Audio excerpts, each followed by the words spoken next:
다 함께 말씀 보도록 하겠습니다. 마태복음 16장 1절에서 12절까지 말씀입니다. 마태복음 16장 1절에서 12절까지 말씀 우리 한 목소리로 읽도록 하겠습니다.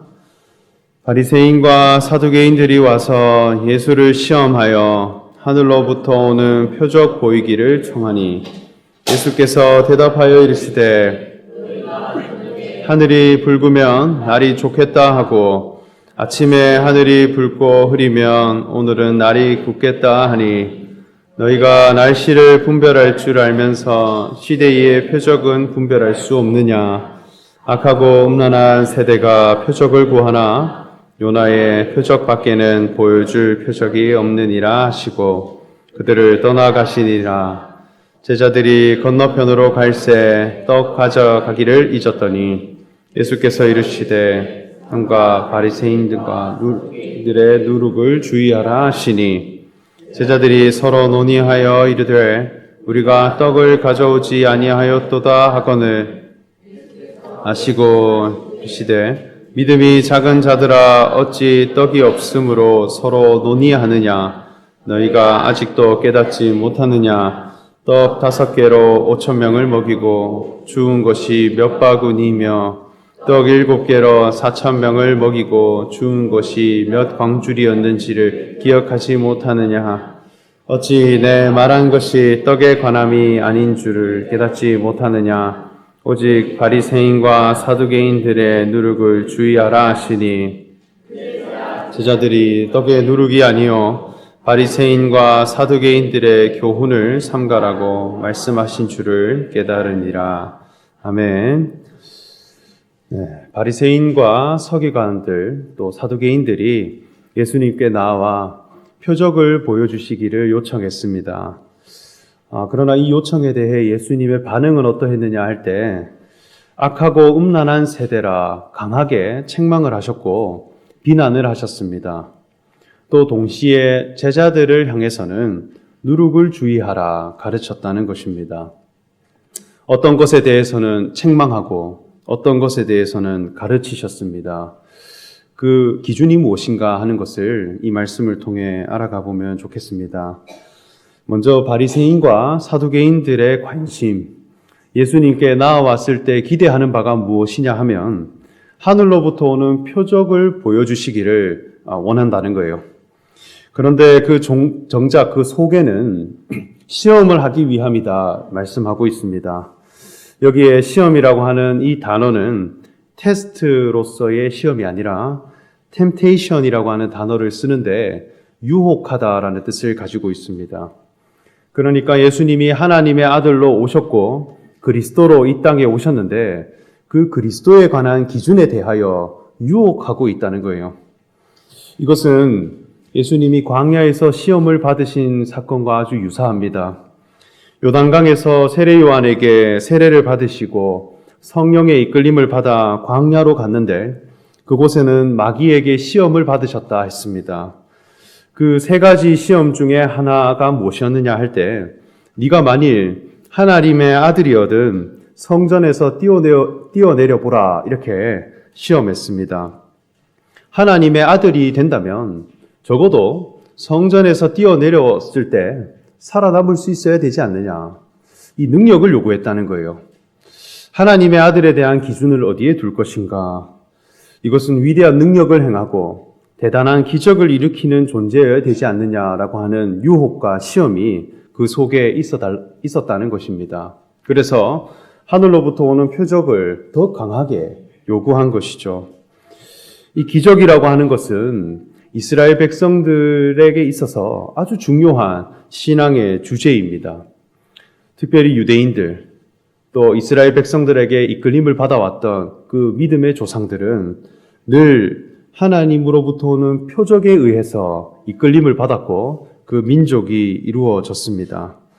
그래서 하나님께로부터 나타나는 기적, 또 강한 신비로운 체험들, 이것은 하나님이 지금 살아 역사하는 것이고 우리와 지금 함께 하고 있다라고 하는 증거로 여겨왔습니다. 광야 시대 때부터 이스라엘 백성들을 이끌어 가실 때도 기적이 있었고, 하늘에 구름 기둥과 불 기둥이 비춰지면 그 기적의 현상을 따라서 이스라엘 백성들이 이동을 했고 하나님의 메시지라 여겨왔습니다. 그리고 하늘로부터 내려오는 만나와 메추락이라고 하는 양식을 통해 늘 일용할 음식을 공급받았고 그 민족이 생존을 해갔다는 것입니다. 그래서 이스라엘 백성들이라 한다면 늘 중요한 관심을 어디에 두느냐? 표적을 구했다는 거예요. 그리고 헬라인들, 세상을 섬기고 또 세상에 속한 헬라인들은 지혜를 구했다. 사도 바울이 말씀하죠. 그래서 기적에 관심을 두고 또 신비로운 체험, 그것이 나타나는 현장을 아주 중요하게 여겼습니다. 그 생각을 가지고 보는데 예수님이 이 땅에 오셔서 행하는 행적들을 보니 늘 가는 곳마다 기적이 나타나더라는 거예요. 오병이어의 사건이 있었습니다. 보리떡 5개와 물고기 2마리로 5,000명을 먹이고 12광주리를 남기셨어요. 어느 누구도 배고픔이 없는 현장이 되겠습니다. 이것은 엄청난 기적이에요. 그때 수만 명이 예수님을 따랐습니다. 바다 위를 걸으시고 병든 자를 회복시키시고 심지어 예수님의 겉옷만 만져도 회복될 수 있고 그곳에 권능이 나타난다 그렇게 여겼습니다. 그래서 예수님이라 하면 표적을 보여주시는 분이고 기적이 나타나는 분이고 그리고 더 그 강한 기적이 나타나기를 요구한 것이죠. 그런데 예수님은 이 요청에 관하여 강하게 책망했습니다. 예수님이 기적을 일으킨 목적은 전혀 다른 것에 있기 때문입니다. 진짜 기적이 무엇인가라는 것을 보여주기 위해 나타난 하나의 신호라는 거예요. 참된 기적이라고 하는 것은 무엇이냐 할 때 하나님 앞에 사람이 지음받은 존재의 목적이 회복되는 것. 내가 있는 현장에 어떻게 신비로운 능력이 나타날 것인가 보다 사람의 내면, 사람의 속, 심령과 자아가 하나님이 지음받은 목적 앞으로 회복되게 되고 그것으로 변화되게 되는 것. 이것이 예수님이 우리에게 주고자 하는 기적의 참된 교훈이라는 것입니다. 그러니까 하나님이 사람을 지으신 목적이 있습니다. 태초부터 두고 계신 하나님의 계획하심과 섭리하심이 있는데 그것에 대해 다 잃어버렸다는 거예요. 그래서 예수님이 기적을 통하여서 교훈을 주시기를 너희는 누구인가? 우리가 하나님 앞에 지음받은 존재의 위치가 무엇이며 너는 무엇인가? 라고 하는 자아에 대한 의문, 이것을 일깨워가고 하나님 앞에 나는 본래 무엇으로 지음받았는가 하는 그 존재 목적을 회복되게 하는 것, 그것이 예수님이 우리에게 보여주신 진정한 기적이고 하나님이 우리에게 나타낼 수 있는 가장 위대하고 가장 가치로운 기적이라는 것입니다. 그래서 눈에 보이는 기적을 통하여서 너는 누구인가를 묻고 있는 거예요.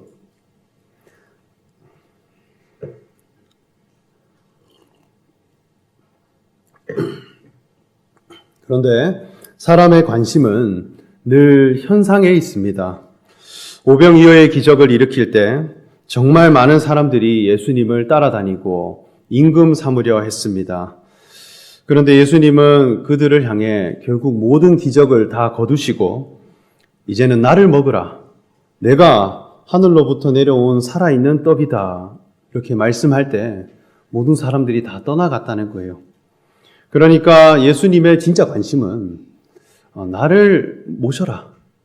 내가 너 안에, 너희가 내 안에 피차간에 먹을 수 있는 관계가 되어져서 너가 예수 그리스도와 동일한 존재의 의미를 가지고 삶의 목적을 가진 사람으로 거듭나는 것.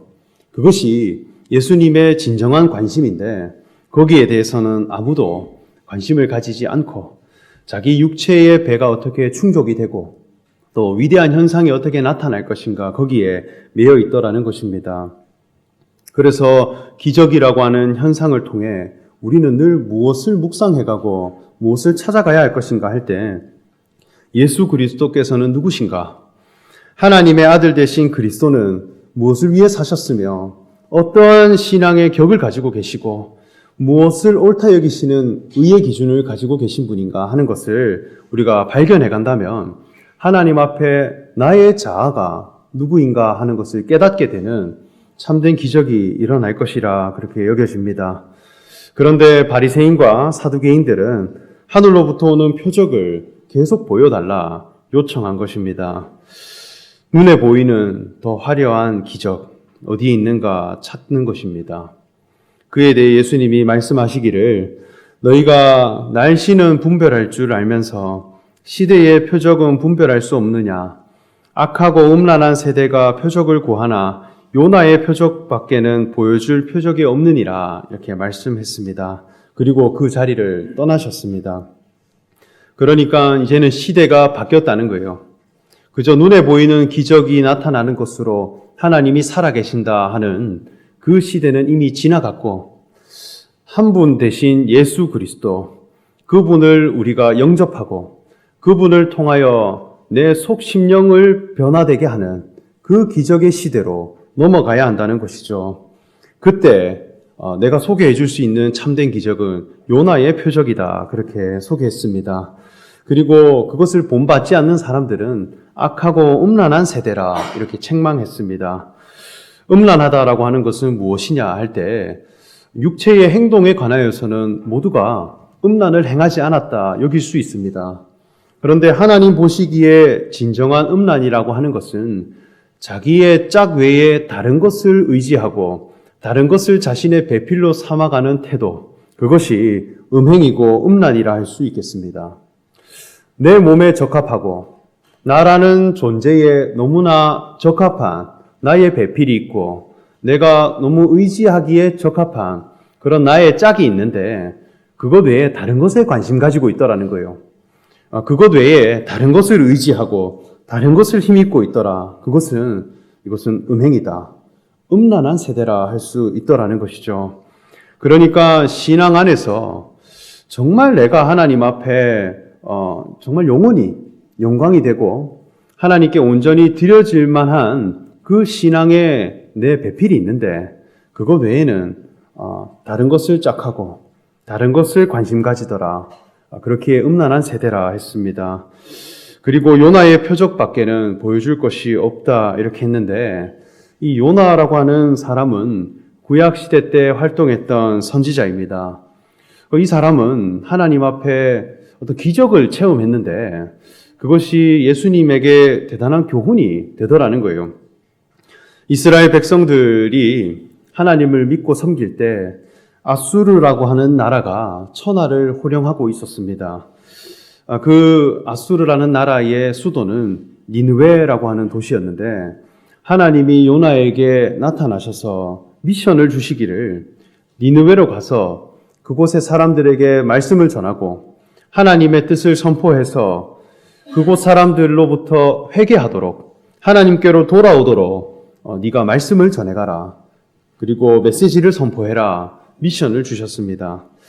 당시 이 아수르라고 하는 민족은 하나님을 전혀 섬기지 않는 자들이었고 아주 타락한 그런 민족들이었습니다. 누가 봐도 거룩한 것이 없고 또 업신여길 것이 너무 많은 그런 사람들을 대상으로 하나님의 뜻을 전하고 하나님께로 돌아오라 그 미션을 받았다는 것입니다. 그러나 이 요나 선지자는 이 미션을 받았을 때 하나님의 뜻을 따르지 않고 거부했습니다. 나는 그 길을 가지 않겠다. 오히려 니느웨가 아니라 다시스라고 하는 도시로 갔어요.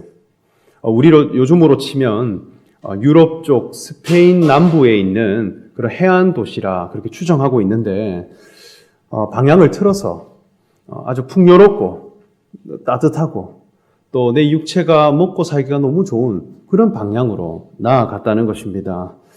그런데 그 길을 가는 중에 아주 큰 풍랑을 만나게 되고 그 원인을 조사하다 보니까 하나님의 뜻에 순종하지 않은 요나에게 이 원인이 있다고 하는 것을 밝혀냈습니다. 그래서 배에 탄 사람들로부터 버림을 받아 바다에 던져지게 되는데 물고기 뱃속에 하나님께서 준비한 물고기 뱃속에 삼켜지게 되면서 물고기 배에서 3일 동안 머물게 됩니다. 칠흑 같은 어둠 속에 수월과 같은 죽음 가운데서 3일을 보낸 후 다시 나오게 될 때는 전혀 다른 신앙의 고백과 기도와 미션을 가진 사람이 되었어요. 그래서 하나님께 기도하기를, 하나님, 이제는 제가 하나님의 성전이 이루어지는 방향으로 살기를 원합니다. 하나님의 뜻을 전해가고 이제는 니느웨로 가서 하나님의 미션을 받들겠습니다. 그렇게 고백하고 나아가게 됩니다. 그러니까 진정한 기적은 무엇이냐 할 때 지금 사람의 존재 목적과 방향성이 바뀌었다는 거예요. 3일을 죽고 다시 사는 자가 되었는데 이전과는 전혀 다른 삶의 목적을 가진 사람이 되더라. 이전에는 다시스를 향해 가는 사람이었다면 이제는 내가 거룩하지 않다 하더라도 하나님의 뜻이 내게 있다면 그곳으로 가서 하나님의 나라가 이루어지고 또 하나님의 말씀이 선포되는, 내가 죽는다 하더라도 그 뜻이 이루어지는 것이 더 온전한 그 신앙의 삶을 살기 원하는 사람으로 나아가게 된 것입니다. 어쩌면 이전에 자기 자아는 죽은 바 되고 하나님의 미션 안에서 다시 사는 사람이 되어진 것이죠. 이것이 하나님 보시기에 진짜 표적이라는 거예요. 사람의 심령이 죽고 다시 살게 되는 것. 우리의 관심사도 바뀌어 가야 하는 것입니다. 하나님의 이름은 여호와라 하셨습니다. 그래서 여호와 하나님을 찬양하는 민족들이에요. 이 여호와라는 이름의 뜻 자체가 무엇이냐 보면 존재의 신이다라는 뜻을 가지고 있어요. 그래서 야훼라고 하는 뜻 자체가 존재하다라는 의미를 가지고 있습니다. 그러니까 하나님의 정체성, 하나님의 관심은 무엇이냐 할 때 존재에 대한 가치, 존재가 변화되고 존재를 바꾸어 가시는 분이 여호와시라는 것입니다. 내가 살아가는 삶의 목적, 나는 누구인가라고 하는 내 자아의 이유, 그것을 주도해 가시고 그것을 일깨워 가시고 그것을 바꾸어 가시는 것이 여호와 하나님이시다. 그 여호와 하나님으로부터 난 자라면 우리 자신도 무엇에 대한 기적을 강구해야 할 것인가 할 때 사람에 대한 내면, 살아가는 삶의 목적성과 사람의 생각이 바뀌어져 가는 것을 보고 기뻐하고, 또 우리도 하나님의 말씀을 전해가서 너는 누구인가, 너의 삶의 의미를 일깨워가는, 그것을 영광되게 여기고 그것을 기쁨으로 삼아가는 그런 사람이 되어야 된다는 거예요. 이것이 우리의 영원한 기쁨이고 영원한 만족인데, 이것 외에 다른 것을 구해가고 다른 것에 만족하고 다른 것을 내가 강구해 간다고 하는 것은 악하고 음란한 세대라, 이렇게 예수님이 말씀하신 것입니다. 그리고 이제는 건너편으로 가서 제자들과 함께 머물고 있는데 제자들이 그때에 한 가지 깨달은 게 있었습니다.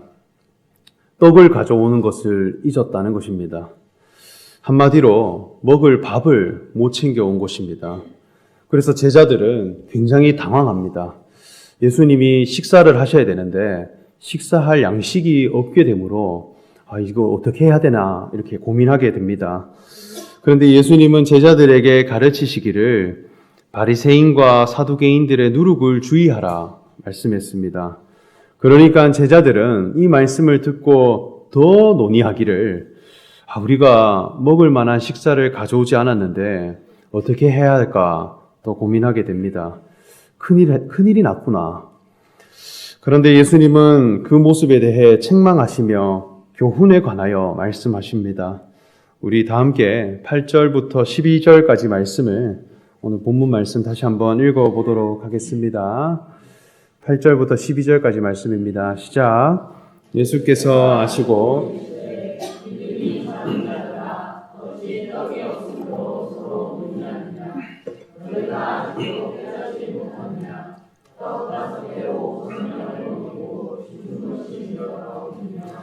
떡 7개로 4,000명을 먹이고 주운 것이 몇 광줄이었는지를 기억하지 못하느냐? 어찌 내 말한 것이 떡에 관함이 아닌 줄을 깨닫지 못하느냐? 오직 바리새인과 사두개인들의 누룩을 주의하라 하시니 그제서야 제자들이 떡의 누룩이 아니요 바리새인과 사두개인들의 교훈을 삼가라고 말씀하신 줄 깨달으니라. 아멘. 그러니까 여기에는 아주 중요한 신앙의 기준이 있습니다. 지금 표적을 바라보는 관점. 예수님은 정말 무엇에 대해 관심을 두고 계신 분인가?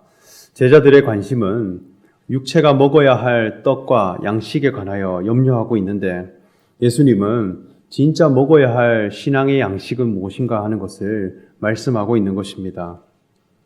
바리새인들과 서기관들의 누룩이라고 하는 것은 무엇이냐 할 때 이 누룩이 가진 역할이 있습니다. 누룩은 빵을 반죽하고 그 속에 누룩을 넣게 되면 반죽한 것보다 훨씬 부풀고 커지게 되는 그런 역할을 하고 있습니다. 그래서 현상으로 볼 때는 굉장히 커지고 부드러워지고 사람들의 눈에 보기에 좋아 보이고 또 부풀어 오릅니다. 역동성이 일어나지만 과장되게 되는 그런 현상이 있어요. 빵을 반죽하고 누르면 굉장히 커진다는 것입니다. 자기의 본래 실체보다 더 과장되는 것입니다. 본래 반죽한 첫 위치와 반죽하고 나왔을 때 그 모양이 다르게 되는 역할, 그것이 누룩이라 할 수 있겠습니다. 그러니까 이것은 하나님이 사람을 보실 때 누룩처럼 부풀려진 신앙이 있는 것입니다. 하나님이 사람을 지으시고 이스라엘 백성들이 이끌어 가실 때 그 구원에 관한 조건, 세상으로부터 승리하고 또 세상 애굽으로부터 탈출하게 될 때 그 구원의 조건에는 반드시 양식을 먹어야 한다는 것이 있었는데 그 양식을 먹는 것 중 그 세 가지 양식 중 하나가 무교병이라고 하는 빵이 있었습니다. 그래서 무교병을 먹음으로 하나님 앞에 승리하고 또 세상과는 구별되고 절기를 지킬 수 있는 민족이 되었다, 그렇게 여겨집니다. 오죽하면 이 무교병을 먹는 절기를 두셨어요. 그래서 무교절이라 합니다. 일주일 동안 누룩이 들어가지 않은 정직한 빵, 무교병을 먹고 동시에 내가 살아가는 모든 삶의 현장들, 집이 되었든지 일터가 되었든지 어떤 곳이든지 누룩을 다 제거하는 그런 절기를 보냅니다. 집에서 빵을 만드는 중에 옮겨붙은 누룩이 있는지 없는지 집안 곳곳을 다 샅샅이 뒤져서 부풀려질 만한 것들은 다 제거하는 것입니다. 그 기간을 일주일을 보냈습니다. 그러므로 우리는 거룩한 백성이다 했어요. 누룩을 제거하는 사람, 누룩이 없는 빵을 먹는 사람은 세상으로부터 승리하게 했다는 것입니다. 이 무교병이라고 하는 것은 반죽한 모습 그대로 나와진 빵입니다. 처음 지음받은 것 외에는 어떠한 것도 추가되지 않은, 어떠한 것도 가미되지 않은 빵입니다. 그래서 반죽해서 넣은 것과 제조가 끝나고 나와진 그 빵의 모양이 일치된 거예요. 지음받은 모습 그대로 나오게 되는 진실된 빵입니다. 대단히 딱딱하고 볼품이 없고 크기도 작지만 이것이 진실된 빵이라 여겼고 하나님의 성전에 진설해야 되는 진설병이라 여겼고 또 무교절을 지킨 사람들은 하나님이 영원히 보호하시고 거룩하게 하셨다는 것입니다. 바리새인들과 사두개인들, 이들의 관심은 어디에 있느냐 할 때 하나님의 율법과 또 종교적인 신념, 또 계명을 지켜 행하는 것을 통해 자신이 존경받고 하나님 앞에 위대한 기적과 현상이 나타나는 것을 통해 우리는 하나님 앞에 의롭다, 또 하나님이 우리를 의롭다 여기시고 우리를 지켜 보호하신다 자부하는 사람들이었습니다. 하나님의 율법을 내가 열심히 지켜 행했더니 이러이러한 복을 행해 주시더라, 이러한 기적을 베풀어 주시더라, 이러한 증거를 가지고 탁월한 사람으로 나아가고 또 신앙에 존경받는 사람이 되고자 하는 그런 사람들이었습니다.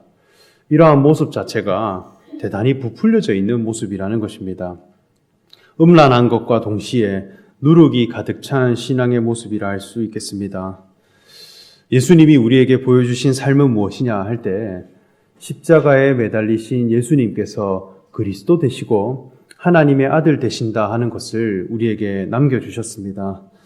우리가 정말 강구해야 될 것, 우리 신앙에 정말 일치시켜 가야 될 것, 우리 자신이 정말 하나님 앞에 대필로 삼아야 될 신앙의 가치가 무엇이냐 이렇게 할 때 복음이다라는 것입니다. 십자가에 매달린 연약한 인생임에도 불구하고 하나님의 자녀가 될 수 있다라고 하는 그 복음에 관한 메시지, 그것이 우리 속에 들어와서 우리의 존재 목적이 하나님의 자녀로 거듭나고 우리도 그리스도인으로 지음받았다 하는 것을 깨닫게 되는 것, 이것이 우리가 추구해야 할 영원한 신앙의 가치이고 또 하나님이 우리를 지으신 첫 위치라 그렇게 여겨집니다.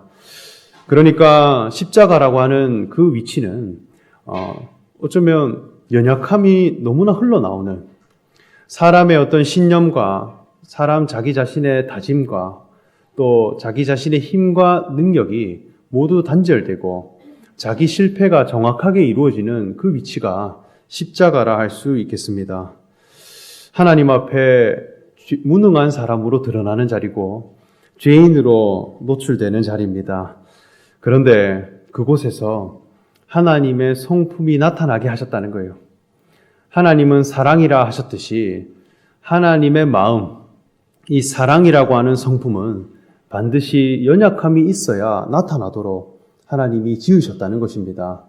그래서 우리가 십자가의 위치에 매달린 그런 연약한 인생이지만 오히려 그 속에서 하나님의 마음이 흘러나오고 하나님의 사랑이 그곳으로부터 일깨워 나와서 오히려 연약한 존재를 봤을 때 너는 누구이다 하는 것을 일깨워 갈 수 있고 또 하나님이 우리를 어떤 위치로 지으셨는가 하는 것을 제시해 갈 수 있는 그런 존재로 우리를 지으셨다는 것입니다. 이것 외에 어떠한 것을 덧붙여 가는 것, 이것은 예수님을 시험하는 것이고 누룩처럼 부풀려지는 그런 신앙이라 할 수 있겠습니다. 그래서 늘 부풀려진 신앙은 선악과를 먹은 아담과 하와로부터 늘 자기 자신을 위대하게, 또 바벨탑을 쌓는 세대들이 나타나고 또 자기 자신을 크기를 크게 하여서 늘 과장되게 하고 하나님 앞에 어떻게 하면 더 높아질 수 있을까, 더 위대해질 수 있을까, 그런 후회들이 나오게 되고 또 이 마귀가 네가 성전에서 뛰어내려 보라 이렇게 했던 것처럼 정말 그리스도라고 한다면 십자가를 벗어 던져서 초월적인 존재, 마치 천사와 같이 고결한 존재가 되어야 하나님이 사람을 자녀 삼으지 않겠느냐 그렇게 여기고 시험하고 핍박하는 것입니다. 그러나 예수님이 소개해 주시는 기적은 오직 요나의 표적이라 했습니다. 예수님이 결국 그 길을 가셨습니다.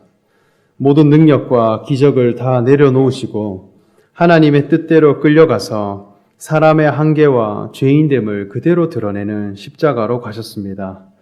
그리고 그 위치에서 다시 살리시는 여호와 하나님이 있다고 하신 것을 보여주셨습니다. 우리도 그 신앙의 여정을 가야겠습니다. 하나님 앞에 정직한 인생의 위치를 그리스도 안에서 깨닫고 우리가 하나님 앞에 지음받은 본래 위치가 무엇인가 하는 것을 늘 발견해 가는데 하나님이 우리를 자녀 삼으시고 그리스도로 다시 살게 하시더라, 이것을 고백해 가고 이 변화를 맞이해 갈 때 이것은 진정한 표적이고 하나님이 살아계시다 하는 참된 증거가 되더라는 것입니다. 사람의 존재 목적이 바뀌게 되는 것, 이것이 최고의 기적이라 할 수 있겠습니다. 바리새인들과 사두개인들의 누룩은 오늘 어디 있느냐? 우리 가운데 있습니다. 우리 속에 하나님의 자녀에 관한 기준이 늘 부풀려져 있는 것입니다. 세상 가운데 살아가고 세상의 어떤 원리 가운데 노출되다 보니까 늘 이 마음속이 유혹이 되고 부풀려지는 것입니다. 하나님의 자녀라면 이 정도는 되어야 되지 않느냐, 그리고 그리스도인이라 한다면 이 정도는 이루어내야 되지 않느냐, 그렇게 바라보고 또 유혹하는 것입니다. 그러나 물고기 뱃속에서 철저히 죽은 바 되고 새로운 존재의 목적을 가진 사람으로 거듭난 요나 한 사람, 사람의 삶의 목적이 바뀌어지게 되는 것, 자기가 옳다 여겨지는 바는 십자가 앞에 다 죽은 바 되고 하나님의 성품을 표현하는 세계 안에서는 다시 살게 되어져 가는 그 사람이 나타나는 것, 이것이 참된 하나님의 기적이라 할 수 있겠습니다.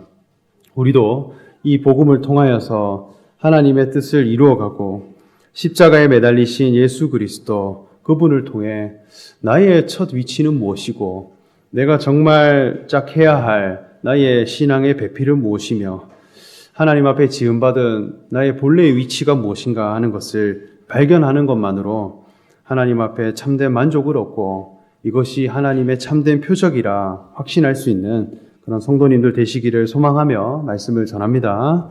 함께 기도하겠습니다. 사랑의 하나님, 우리 자신의 신앙의 관심과 그 간구함이 무엇인가 늘 돌아보기를 원합니다. 예수님이 바리새인과 사두개인들의 요청 앞에 요나의 표적 외에는 보여줄 것이 없다 말씀하셨듯이 하나님 앞에 사람의 존재의 목적이 이전의 자아는 죽고 그리스도 안에서 다시 살게 되어진 바 되고 하나님의 뜻과 미션 안에서 다시 거듭난 사람이 되어져 가는 것, 이것이 우리가 맞이해야 할 참된 기쁨과 또 참된 만족과 참된 표적이라 여기는 사람들이 되어져서 하나님 앞에 그리스도께서 걸어가셨던 그 모든 길을 우리도 함께 걸어갈 수 있는 복된 성도님들이 다 되게 하여 주시옵소서. 감사드리며 예수님의 이름으로 기도합니다. 아멘. 다 함께 찬송가 288장 찬송하겠습니다.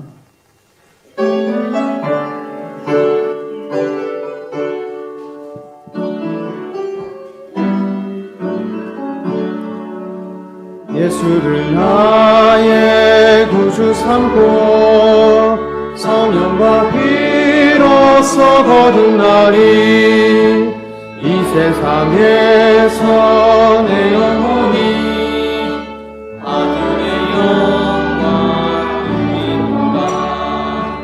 이것이 나의 간증이요 이것이 나의 찬송일세. 나 사는 동안 끊임없이 구주를 찬송하리로다. 온전히 주께 맡길래요.